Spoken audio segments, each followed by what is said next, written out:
the form is decaying and the flowering is there. So I've seen it. There was a beautiful being in Vancouver, Joyce Frazee, passed away recently. She had come to many of our gatherings, and she herself had become an effective teacher. And her form, through an illness, began to dissolve. And as it began to dissolve, and she found it more and more difficult to move, she would still come to our gatherings. More and more, the light of consciousness was shining through the fading form, and looking into her eyes was beautiful. I hope somebody took a photo of her so that you can look into her eyes and see that the light of the unconditioned was shining through her eyes, and through her entire form. It was shining through. And that is the beauty. That is the death. When death comes, that's the greatest portal. And she was able to surrender to that, so it was open wide. And it didn't matter anymore how much longer this form would be here. The flowering had happened. The fulfillment, consciousness flowering through this form. It happened. It doesn't need more time. It's flowed. The whole evolutionary impulse of the universe is towards that. Somehow, and I cannot explain it in words, it's beyond, we don't even attempt to really understand what is behind that. It's far beyond understanding, but just to say that there is the evolutionary impulse of the universe is behind that. Consciousness wants to flower through the form, the human. It will flower through any form. It doesn't say you are more worthy in this, I will choose this form because you are more worthy. It flowers where there is a transparency, where the form, the rigid mind structures give way. They die first. Identification with that, me, mind-made self, goes. And this is why we are here, because as you sit here, you are finding death before death finds you. And the mind structures that you are identified with as me, the thought forms die. So the flowering is happening here before death finds you. You embrace death already. But it doesn't matter when it happens. And consciousness will move through. It could be a criminal. Killed several people, inflicted suffering on others, and of course on himself, and in that midst of hell in itself, waiting for execution, suddenly inside the entire structure of the self, mental emotional structures, dissolves, because the suffering is unbearable. And suddenly something shines through. And now he doesn't care anymore whether the execution happens or not. And there have been cases like that. There was a woman in Texas 2 or 3 years ago who had killed 2 people with an axe. She had been a prostitute, a drug addict, and with her lover killed 2 people with an axe. And she was on death row for several years. And at some point something happened to her. Surrender happened. And suddenly there's a being of great softness, beauty, So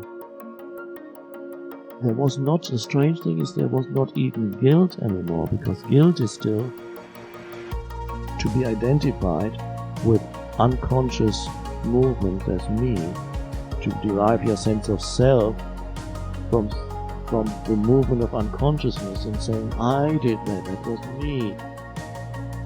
She saw the dreadful nature of that, but it no longer disturbed her peace. That wasn't her at all.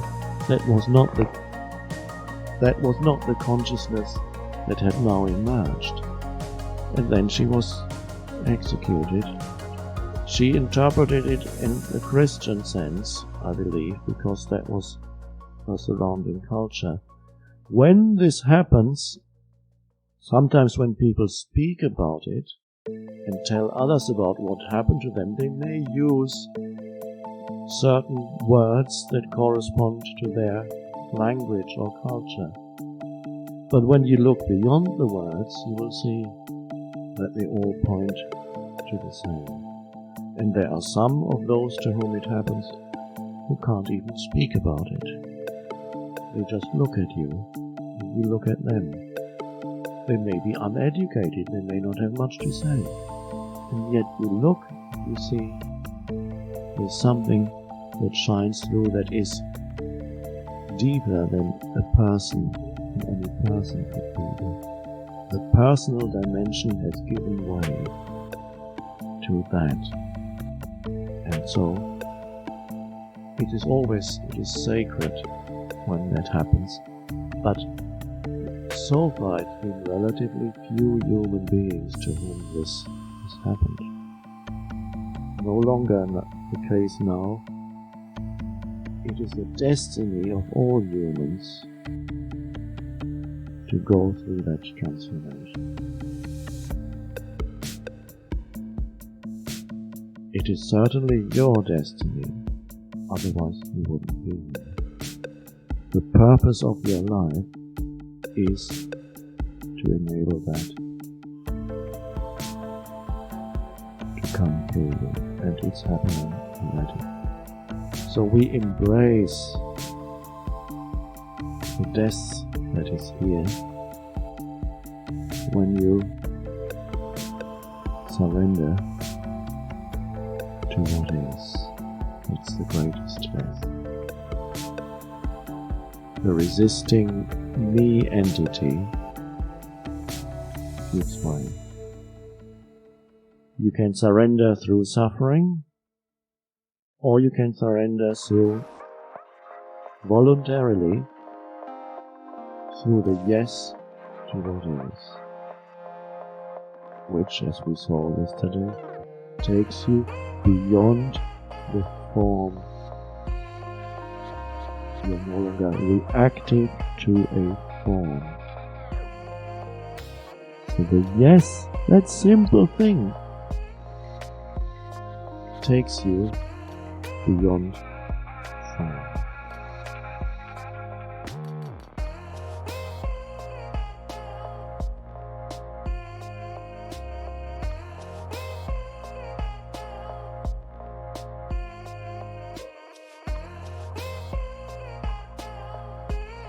And I pointed out yesterday, often that which you say yes to is some form of limitation, because of form. And that in other cases, that which you say yes to may be some form of death, some form of loss. And that is particularly powerful.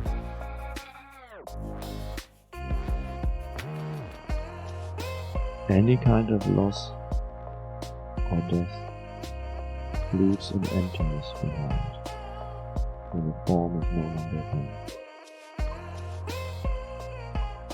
And you don't run away from that empty space.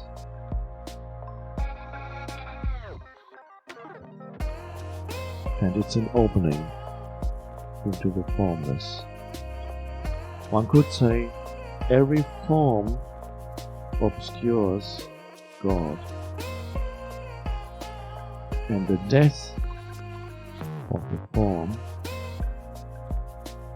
enables God, which is the formless one light, to shine through. Therefore, death has long been recognized as sacred in ancient cultures, who had not denied death, whereas the modern culture, modern Western civilization, denies death. They don't know it's sacred, they don't even want to talk about it. They don't want to see a dead body. You can't, it's not allowed. It's illegal to see a dead body. They would send you to a psychiatrist if you asked to see a dead body. There must be something wrong with you. So death is hidden because the Western culture is totally identified with form, with mind. So the worst possible thing for it is death. Oh my. And even in hospitals they don't know anything about death, where death happens continuously. Old people's homes. Every old people's home, if there is such, would be a spiritual center. The greatest ashrams would be old people's homes, because that is the potential of old age. But it's not recognized yet.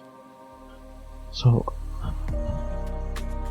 they would be the most sacred places. So these ancient cultures have recognized the sacredness of death, not knowing perhaps why. Intuitively, they knew it to be sacred. But now you can see why it is sacred. Because the formless shines through where there was the form. And that can happen when there's physical death, but it can also happen when you die psychologically to the need. And that is the spiritual transformation. And that can happen through intense suffering, or through the power of a spiritual teaching, or in many cases, the combination of both. And I suspect that in many of you, it's a combination of both. You've had the suffering, otherwise you wouldn't have come. And now there's the power of spiritual teaching, which tells you don't need to suffer anymore. You don't need any more time before you can enter the surrendered state. Why would you need time to enter the surrendered state? Do you need more knowledge before you can enter the surrendered? Yes, but before I enter the surrendered state, I need to understand the universe completely. You've had many pointers already. Everybody here has read scriptures, beautiful pointers. No, I have not yet fully understood the nature of the universe. I need a few more years, says the mind. And the amazing thing is, a deep understanding happens, not in the way that the mind imagines it. A deep understanding of the universe happens as you enter the surrender state. There is a deep knowing there that is beyond concepts or labels, a knowing that the mind knows nothing of, a knowing that can even inform the mind, and the mind then can give spiritual teaching, because it is linked into that, the unmanifested, the unconditioned, the seed of all intelligence, pre-formed, before it becomes a thought. It's there. And then there are other things. I need to sort out my life situation before I can surrender, because my life situation does not look balanced. There's so many loose ends. I need to sort it out. I have so many problems to deal with. I cannot surrender yet. You don't realize that the act of surrender deals with all problems beautifully. Because in surrender, you enter a state that is free of problems. And yes, you still have a life situation,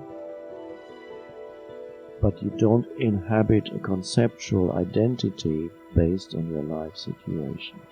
Yes, you have 3 court cases against you. Yes, your wife has filed for divorce. Yes, you're on your way to meeting your lawyer to file for bankruptcy. At this moment, you are at the bus stop, waiting for the bus, knowing that you have court cases, your wife, divorce proceedings, and you're going towards your lawyer for bankruptcy proceedings. Potentially, you could be very unhappy.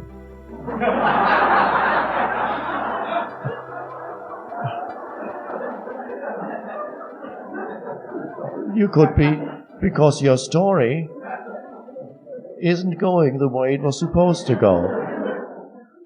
It has deteriorated, and potentially you would carry the burden of an extremely unhappy conceptual sense of self based on your life circumstances, your life situation, and you derive all your identity and your sense of self from that. Your me would be very unhappy and very heavy and dense, and you would be talking to yourself as you stand at the bus stop and saying, this is what it had to come to. Now, 30 years of work, all for nothing. The whole marriage has been an illusion. She's left me, she's probably been unfaithful for years. It's all turned out to be for nothing. I've lost it all that work that I've put into it. I even have to give up my credit cards. Who am I? Nobody will want to talk to me. You are confirming to yourself that your life situation is very bad. Your sense of identity is derived from the story, the deteriorating story that you are telling yourself. And perhaps you start telling others the very dreadful story of you and what happened. And they will confirm to you that yes, you have a right to be very unhappy. Surely destiny has dealt you a dreadful blow, and you should be unhappy. Or you could be standing at the bus stop and allow your attention to move into this moment. And with that, a certain alertness arises. In that alertness, you feel yourself breathing. You become aware of the totality of this moment as the sky above you, the air you are breathing, the ground you are standing on, the moving energy forms that go past you called cars, and there's a tree, and there's the field of alert attention in which all those things arise.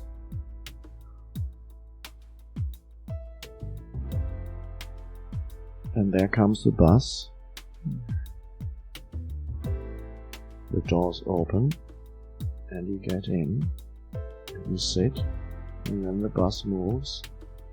And in that state of alertness, you look out of the window, and the wonder of phenomenal existence goes past you, all these forms of life. And you are there as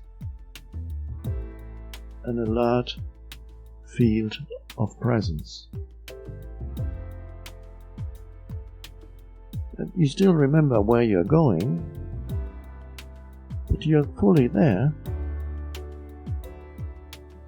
Your identity is not derived anymore from a story you're telling yourself. That is a conceptual identity. You're not denying that there are situations that you need to deal with, because you're dealing with it already. You're sitting on a bus going somewhere to deal with it. You're dealing with it already. And this is a beautiful moment. You're sitting there perceiving, and more than perceiving, being the still field through which the universe is being perceived. And when you're that alert, you can sense the entire body as alive. We may come to that also. And then you get off the bus, and then you walk into a door which says attorney at law, and you sit down, and then you say, okay, this is the situation, he says. Your bank balance is 0. Your debts are $5 million. I recommend that you file for bankruptcy.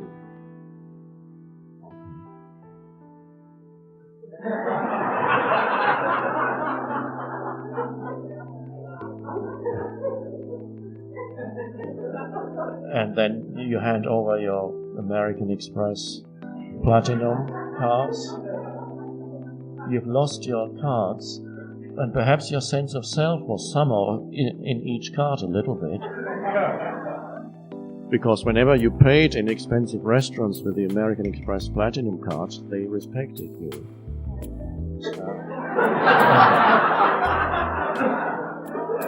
And that is satisfying. You were getting that confirmation that you are somebody.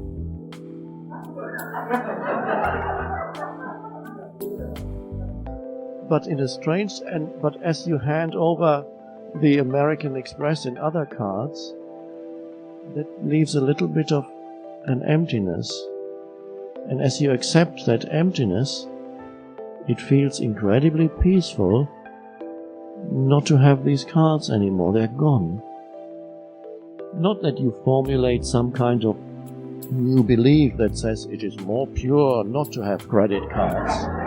I am now more pure, because that's you creating another thought structure to reincarnate into and derive a new sense of self from somebody who is now so spiritual that he has no credit cards anymore. That's worse than having credit cards.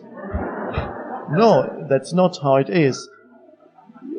You simply allow the loss to be there, and that is suddenly the peace that you were already in deepens.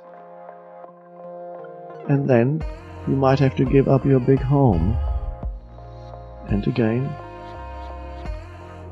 there it is, and the next moment you have to sign something and it's gone. And then you might live in a trailer for a while. And as you sit there, this moment is still sacred and beautiful. It doesn't really matter so much anymore the forms around you, because you don't need the forms to reinforce or enhance your sense of self. Where is your sense of self? It is the field of alive presence. You know that yourself to be that still alive field of attention. The forms, you don't need them for an identity anymore. So the trailer, of course it's not as comfortable as the big mansion. The space around you is smaller, confined. It makes a noise when it rains at night on the roof. Yet, all it means is there's a different scenery around you. You're still sitting somewhere, a little less soft than before. Bit less. Not that much space, but what you just have to step out and you have a lot of space. I'm seeing when your sense of self is not story-based anymore, You can accept the ups and downs, the gain and loss that come with every life story. As the changing forms around you, the comings and goings, the play of opposites, gain, loss, fine. And there's peace in that. And the strange thing is, great, you are now aligned with the totality. Before you had tied yourself into a little knot of a me. Life cannot flow very well through a knot. It can flow a little bit, but not a free flow. And that knot was the me. Then the knot gets untied. Not that there's anything gets destroyed, simply the illusion of that little me against the universe goes when the knot is untied. Energy is just the flow of energy. The difference is two people running to catch a train. It's moving already. One is in great stress because he needs to get there, catch that train. The other one is running and enjoying the movement of energy as he's running to catch the train. He's more likely to catch it than the other one and not to fall off. So that suddenly helpful factors come in that you didn't even know about were there. Suddenly they're there. But the strange thing is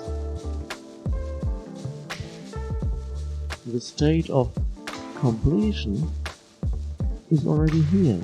No matter what form your surroundings take, the completion of you is already here. The self does not need more anymore.